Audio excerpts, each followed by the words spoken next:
Hey everybody. All right, so now we're going to go into what's called the central limit theorem. Okay, before I explain that, I want to explain some of the vocabulary concepts. So a sampling distribution is just when you take a whole bunch of samples from one population. So if I went and found the mean age of like a sample of 50 traditional students, and then I found the mean age of 50 online students, and then I found the mean age of 50 um, students in the nursing program. Okay, so those are different samples. And then the mean is that's the best central tendency that there is. So it's when samples are repeatedly taken. Okay, and then I take those three means and I find the mean of that. Okay, and so this is kind of like an example. So I take, the mean of the traditional average age of the traditional students, average age of 50 nursing students, average age of 50 MBA students, average age of 50 online students, average age of 50 doctoral students.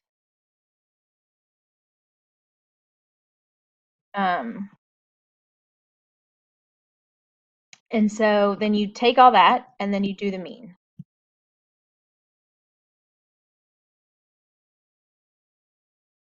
All right, the mean of the samples, that's what this is. The mean of the sample means there's the same thing, is equal, okay, relatively, okay, to the mean of the population. So the standard deviation is not necessarily equal.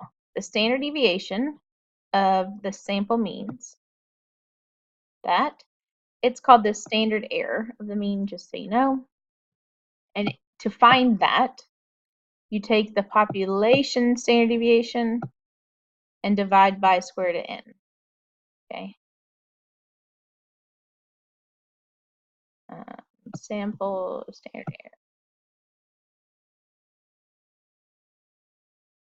Okay, I talked about so sampling error. I'm trying to figure out what some of this overlaps with before.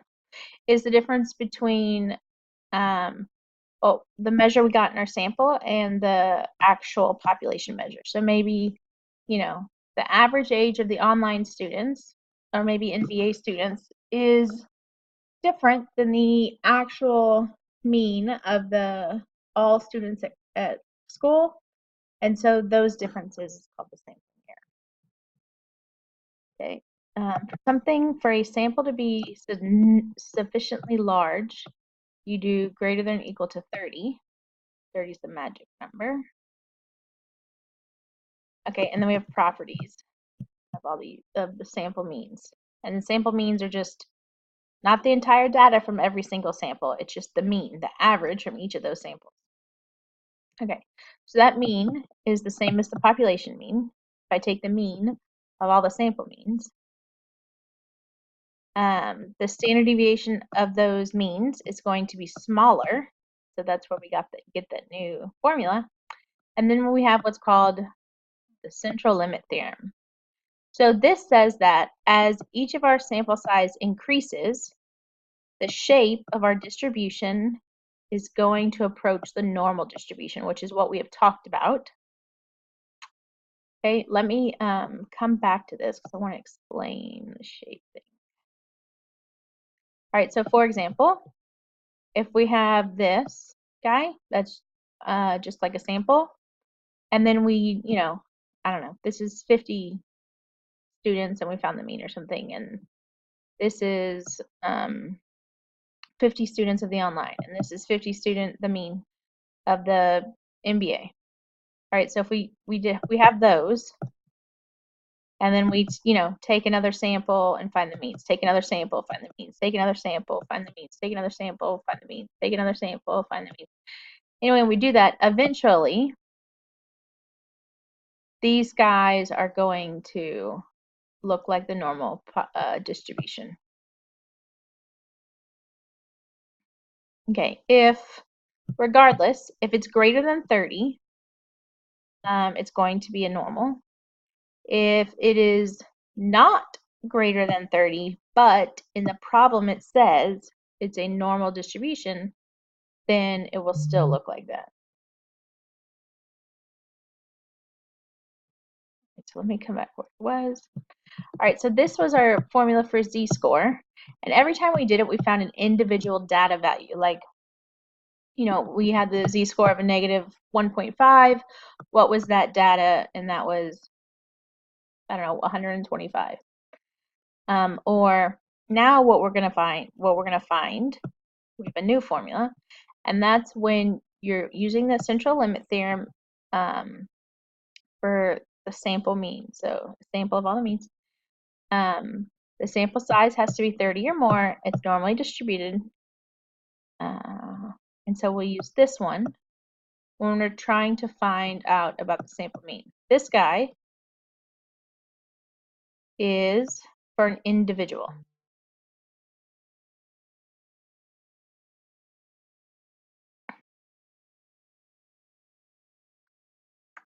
Right, so central limit theorem must be over 30.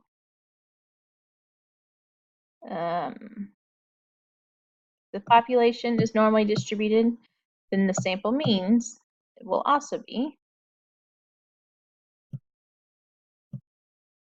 Okay, the two means, the averages are the same. Variance, we don't really use it, but this guy for standard deviation, which is also called standard error, we'll be using that. All right, so let's do a problem. Cellular phone bills for residents of a city have a mean of 63, standard deviation of 11. Random samples of 100 bills, 100 cell phone bills are drawn. Mean is determined. We want to find the mean and the standard deviation, standard error. And we'll sketch a graph. I'm not really going to sketch a graph. All right, so the mean is the mean of the sample is equal to the mean of the population. So they have a mean of 63, so then it's 63. The standard error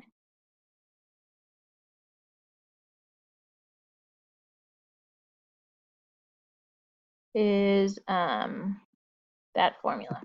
Okay. And so we're going to take 63, that's standard deviation, and there's 100 of them. And so we're going to do 11 divided by square root of 100.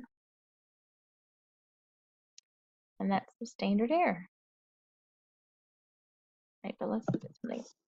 Okay. All right, so we have this graph. Time spent driving each day by age group, 15 to 19-year-olds, 25 minutes. 20 to 24-year-olds, 52 minutes. 25 to 54-year-olds, 64 minutes. 55 to 64 years old, 58 minutes. 65 plus is 39 minutes.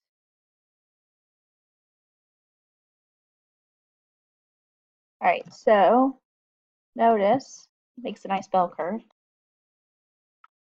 Right, graph right shows length of time people drive. You select 50 drivers, 15 to 19. So this is the only one we care about. What is the probability that the mean time they drive is between these two amounts? Assume, so they tell us population standard deviation.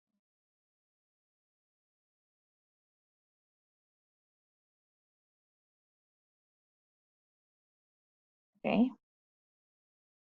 I'm going to write down the information that I know. There are 50 people, 24.7,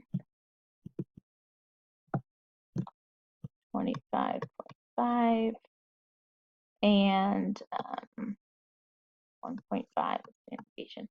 Okay, I need to take these two guys and figure out their z-scores so that I can find some information about them. Now I can go about the long way, or I can go ahead and do the normal CDF. And so, remember in your calculator, it goes normal CF. We're going to put the lower value, the upper value, the mean, and hang on one second. Oh, I lost my train of thought because they did it differently than I would have done it, but I mean, I'm always right. Oh.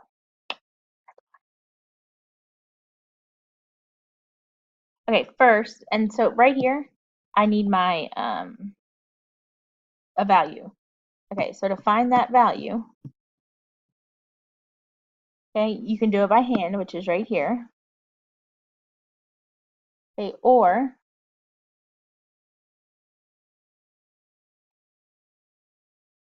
I can do, hang on.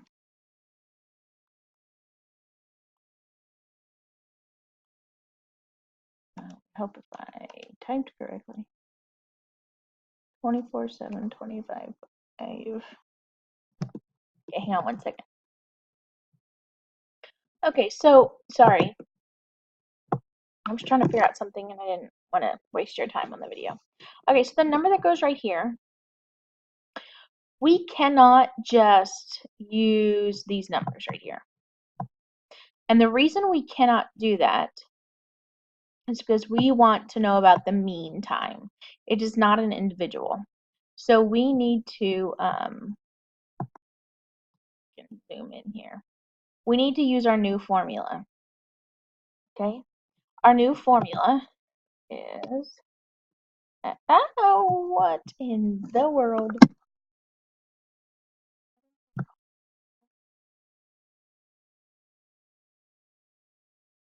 What up? There it is.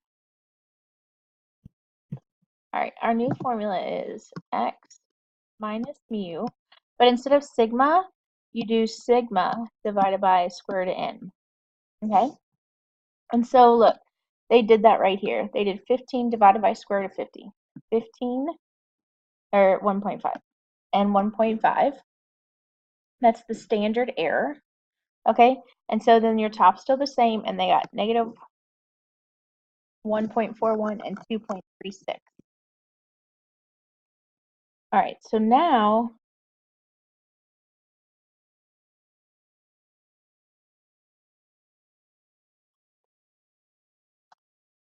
okay, now we need to change that. Okay, we need to figure out what that, these are z-scores right here, and we need to figure out the area.